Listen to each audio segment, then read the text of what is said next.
So the Witch's Tarot is the deck that I'm reviewing today.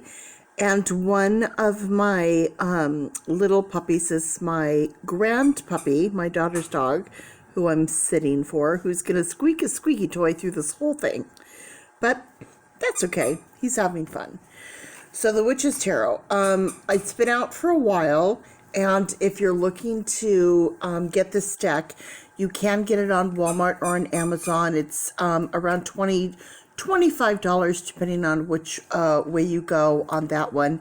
And those, I believe, are free shipping as long as you're at least at a certain amount, maybe $30 or something like that. Otherwise, you can get them directly through the creator, Ellen Dugan. You can always try to go through them or through the mass producing company. And on this one, it is through Llewellyn. So you can go on Llewellyn.com to order, which is always your safest bet. So you know you're going to get the actual real true deck, not a cheap pirated deck, and you're going to get it new in a box. So I always recommend go to the original source. So when I do my reviews, what I do is I'm going to do a scoring system. So there's, I've been doing 1 through 4, and I think I probably should do 1 through 5. So a total of 50 points, or quote unquote 5 stars. It'd be 50 points, but 5 stars. One, I want to rate the box, which is 1. The cardstock, which is 2. The book, which is going to be 3.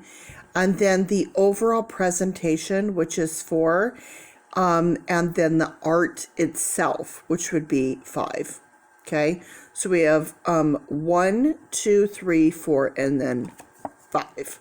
Okay. So that's kind of where I'm at with that, because I feel like as a consumer of the products of Tarot and Oracle, I really like to know what I'm going to be getting before I go and spend the money. And it's really hard to find those kind of avenues where you can get that really true, honest review. I'm not sponsored or paid by anybody, so I'm just going to tell you my honest opinion. It's my opinion, but it's my honest opinion. And as a tarot card user, an oracle card user, because I read tarot, I'm giving you the perspective of what you're going to generally want. I would assume the same as I. So let's go ahead and get started. The first thing I do is start off with the box. I love a large box for several reasons. One is because I like to put my boxes on a bookshelf like a book. Just like you would have books on a bookshelf, I like to honor them like I honor books. And it's nice to be able to go, oh, this is Witch's Tarot. You know exactly what it is. You can grab it and go. Okay. Also, when I do in-person readings, I like to allow my clients to be able to pick and choose what tarot and oracle decks, because if they tend to lean towards a certain thing, there's a message in there that they're meant to get, or they connect to this for some reason, and it gives you a stronger reading. That's my personal thing. When I'm doing over the phone readings, sometimes I'll give them 2 and 3 choices to pick. And it always ends up being a better read, but you know, everyone does their own thing. So I like a larger box. You can also set it on its side on a bookshelf and stack them this way. So you kind of have one of these deals where you can have books like this stacked up, and it's just really visually nice on a bookshelf, and it honors the books as well as the box. And then you know exactly where everything is. Now, another part of the box is not just the size, but the art on the box itself. And is the box easy breezy?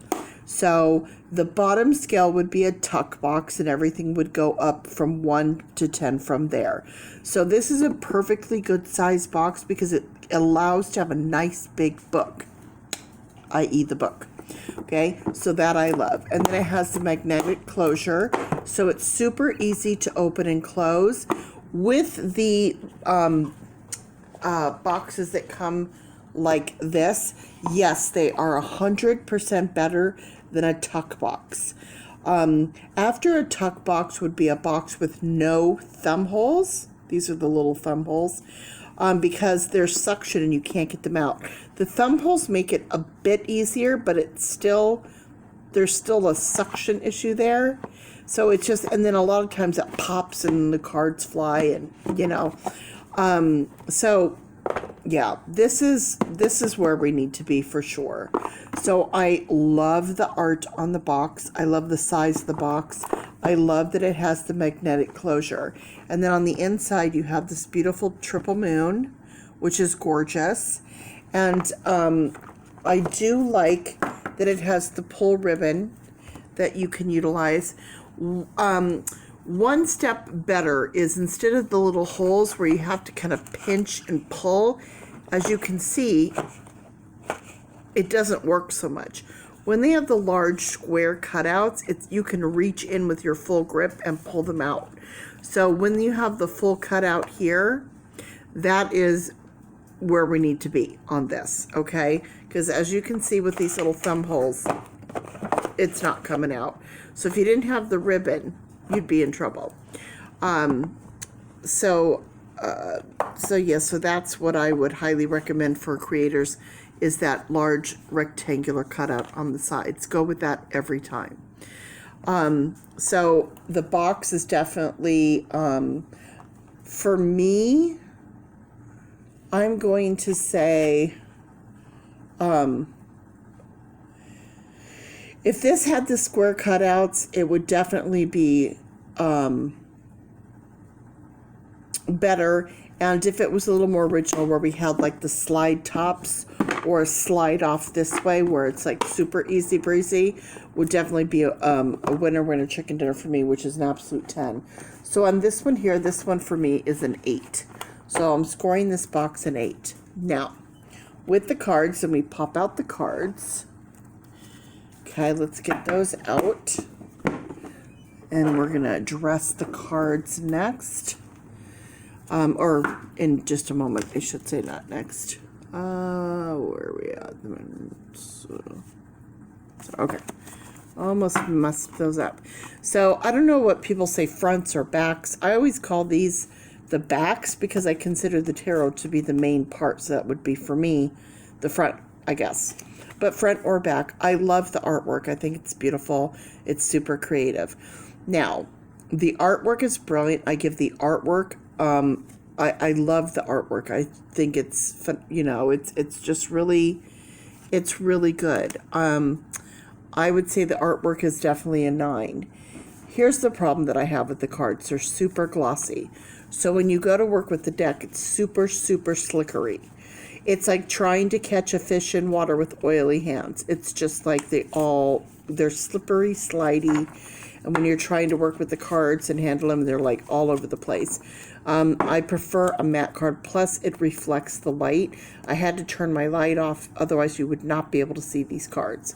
So I prefer a matte card. So for that, I have to take off a point because they're not matte. I also have to take off a point because here's the thing, or more than a point, I should say. This cardstock is super flimsy. These cards are not going to stand the test of time. This is what I would call the bottom barrel, like on a scale of 1 to 10, 1 being the worst, 10 being the best. These are the worst. This is the worst quality you can get in a cardstock. It's just just micro thin. So taking off for the glossiness, taking off for the quality of the cardstocks, it's not good. Now the good thing is the border is black, so love that.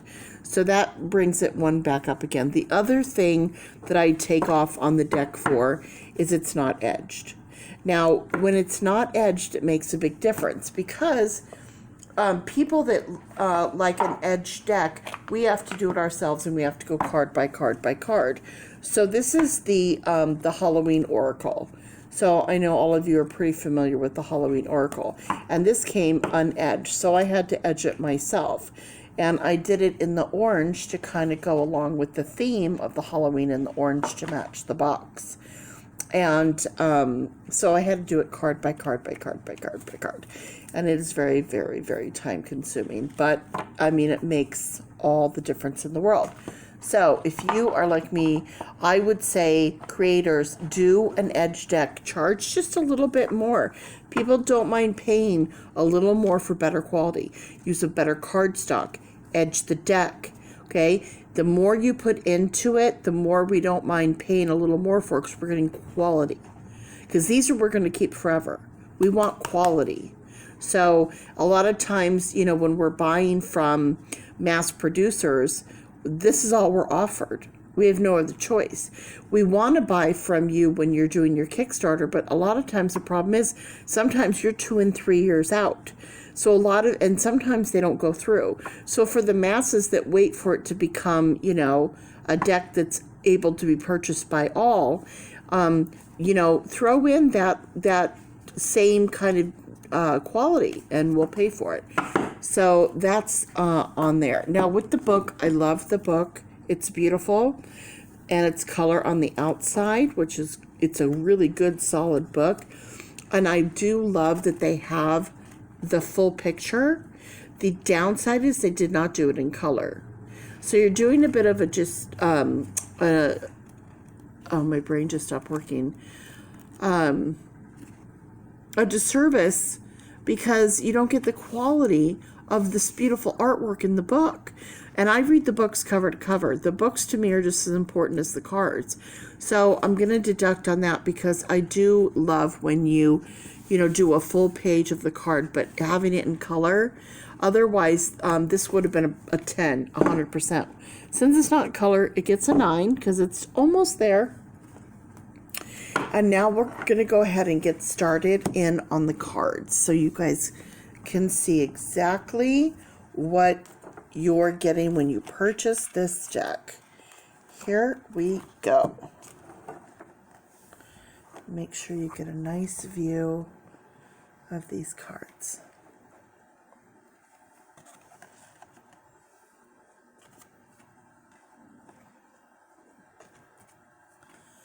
There's really good color saturation.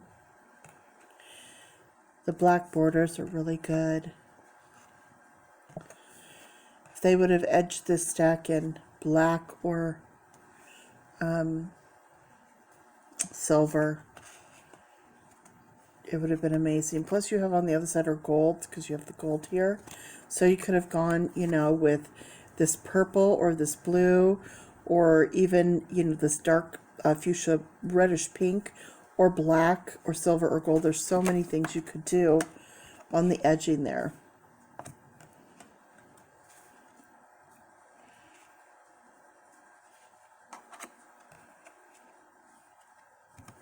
Look how that purple and red pop from that. Oh, beautiful.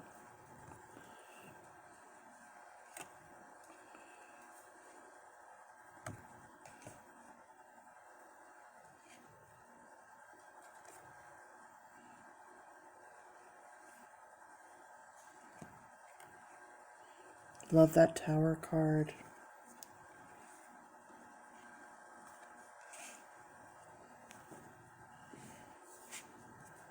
Beautiful.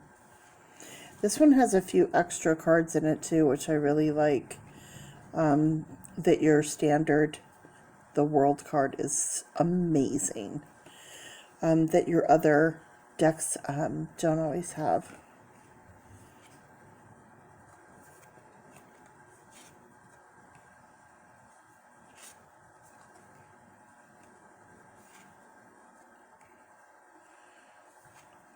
Now, I'm not a big mermaid fan, and you know, with mermaid decks and all the mermaid stuff, but the occasional mermaid I like.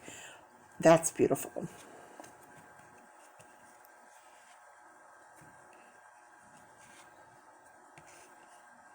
The blues, I mean, come on.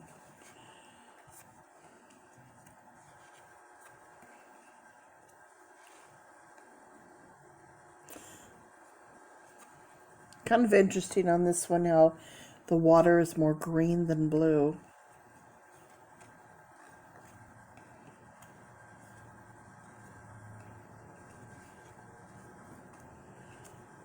Now when you get into the swords, you see how the color changes.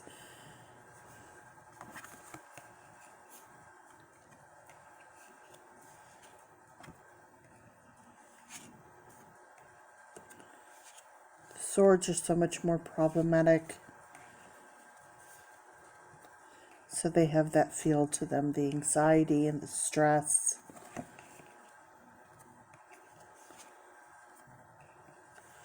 Comes through. Then you have the Wands, you have all the action happening. This one with the dragon, I mean, oh my gosh. I love this card, don't rest on your laurels. I love that.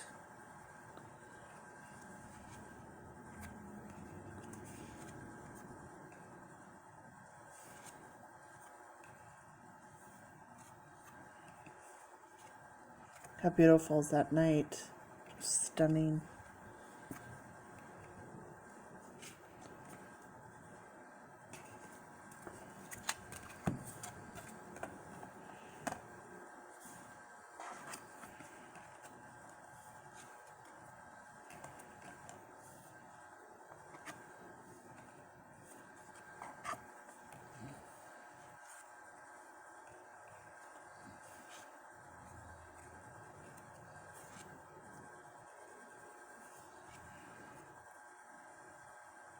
I mean, I just love it. It's art we can actually touch and play with. It's incredible. Look at that. I love it. Reminds me of Benji. If anyone remembers Benji, comment below, because you're in my age bracket if you know Benji. And remember his girlfriend, the white dog with the pink bows? Oh my gosh, I was obsessed. Obsessed. So there you have it. So there is the full deck from the Witch's Tarot.